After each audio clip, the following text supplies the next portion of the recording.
The buzz around Cleveland had been electric ever since Shedeur Sanders stepped onto the field in the orange and brown. Drafted by the Browns in a move that had tongues wagging and analysts speculating, few knew what to expect from the son of Deion primetime Sanders. He came with swagger, sure, but he also came with something rare: poise, discipline, and a chip on his shoulder that didn't weigh him down. It lifted him up. Head coach Kevin Stefanski had seen dozens of rookies walk into training camp with fire, but few carried the cool focus that Shedeur brought. "I'll tell you something," Stefanski said during a post-practice presser, wiping sweat from his brow. "He's been raised the right way. You don't fake that. That's years of hard parenting. You see it in how he leads. That's Deion's influence." Reporters scribbled down the quote, "He's been raised the right way," and the clip went viral. But the real story, was far richer than a soundbite. Chapter 1. Arrival: Shedeur pulled into the Browns facility in a matte black Escalade, gospel rap humming through the speakers, head nodding supplely. It was day 1 of rookie minicamp. Cameras were already rolling, and teammates watched from a distance, whispering, "Sanders kid, let's see if he's real or just hype." Inside the locker room, Shedeur's eyes didn't wander. He didn't flinch at the side eyes or the sarcastic jokes. He just unpacked his cleats, laced them carefully, and looked up at the helmet bearing a single stripe. "This ain't Colorado," he whispered to himself. "It's business now." That day, he threw with sharp precision. His timing on slants and deep outs was tight, his footwork crisp. Stefanski watched from the sidelines, arms folded. "Kid's not just talented," he told his QB coach. "He's meticulous. You can tell he's been taught the little things." Chapter 2.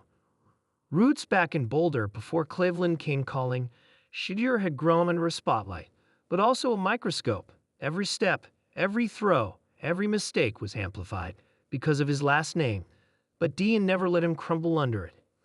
"Pressure is a privilege," Prime had said often. "Now go earn your name." More than the coaching, it was the values: respect, discipline, faith. Deion wasn't just a sports icon, he was Dad, the guy who made Shedeur do push-ups for leaving dishes in the sink, the one who had him memorize Proverbs 3 to 5 before ever memorizing a playbook.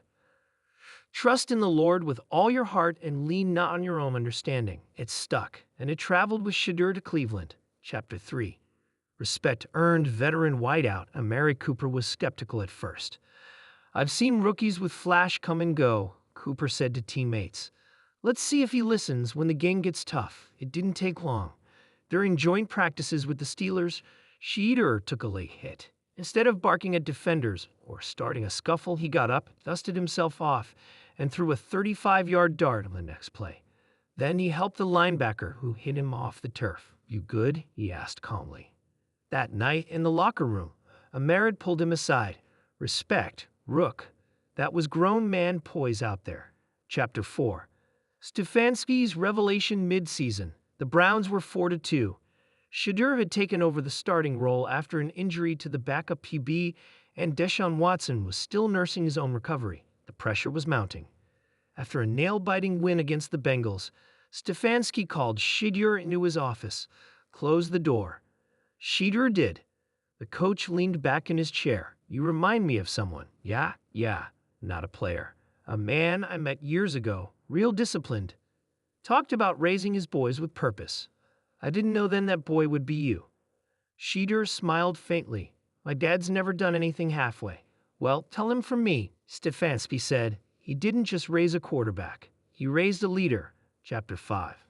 Prime and the dog-pound Deion Sanders sat quietly in a corner suite at Cleveland Browns Stadium, watching his son engineer a comeback drive against the Ravens. The score was tight, the crowd roaring. 30 seconds left. 4th and 4. Shedeur stood tall in the shotgun. Audible. Snap. Pressure. Pocket collapsed. He scrambled left, pump faked, darted right, and found Njoku in the corner of the end zone. Touchdown. Game. As the stadium exploded, Dan didn't cheer wildly. He just nodded.